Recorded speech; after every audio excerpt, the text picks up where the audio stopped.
Did someone say that it was easy being a homesteader? I don't know. But you never have the right tool for anything.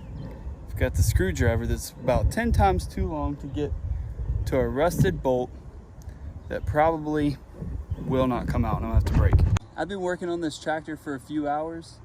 This is a Cub Cadet International, just a small little tractor. I'm hooking up everything. We're putting on new plows to it and putting a hiller underneath of here. For the ones that don't know what a hiller is, it just hills it up, just like if you were to rake it up, but there's a lot of work to do here. Let me show you around. This is the first shot for a reason. Looks like a pile of trash, and it is. But inside of these trash bags are leaves, sawdust, and some sort of compost. Basically, it's covering each row of the dahlias here. There's 190 in each row. It's covering each one of them, and it's for protection for winter. We have cold winters here where we live. This is just so you don't have to dig the bulbs up. We're on a commercial scale here, all the way over to that little RV. This is about a 5-acre field, and most of it's planted. When I say I've gotten busy, this is where I've been. Planting here. I haven't showed much of YouTube here, and the reason why is because it's not mine. I'm lucky enough to have a great mentor. Not all things can you type in Google and come out with knowledge. Back history on the older gentleman that has taken me under his wing for mentorship is 87 years old, and he works right beside of me, and most days, matter of fact, he works past me. I thought flower farming would be one of those things that would be easier as far as a job, but matter of fact, it's probably one of the hardest things that I've ever done, especially when it comes to your agility, your stamina to try to keep going all day long. And it's kind of sad some days he passes me and I'm like, oh, what are you doing over there?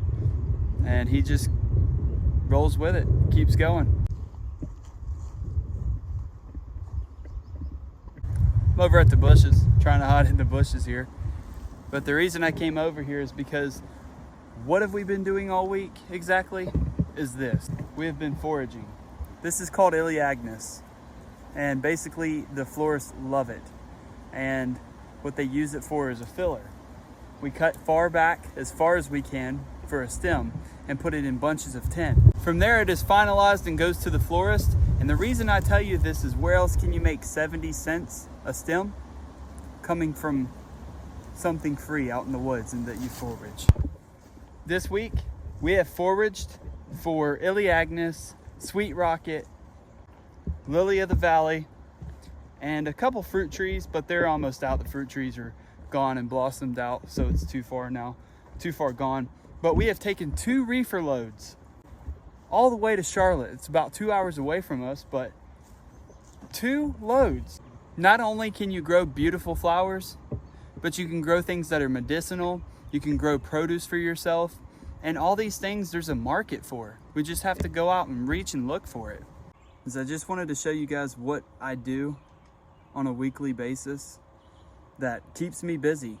And right now it's just a learning game. Joel Salatin said you cannot Google experience, and here I am. I'm putting in the work to reap the benefit. Jesus said you sow in the morning and sow in the evening. And so that's what I'm trying to do. Miranda and I were talking over the week, and sometimes you have ups and downs, and she says, you know, you've chose this life that you've wanted to live. But honestly and truly, I think that it's chose me. And the reason I say that is because I'm learning this is where I feel at peace at. And if I can show people how to grow something beautiful, how to make something of themselves, that's where I want to be.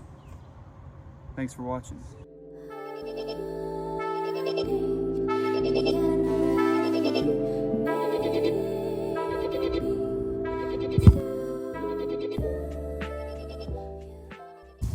One last thing on the agenda.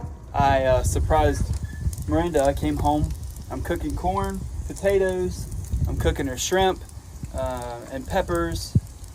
And I got her favorite cheesecake. and that's for Mother's Day. And I made her a bouquet as well.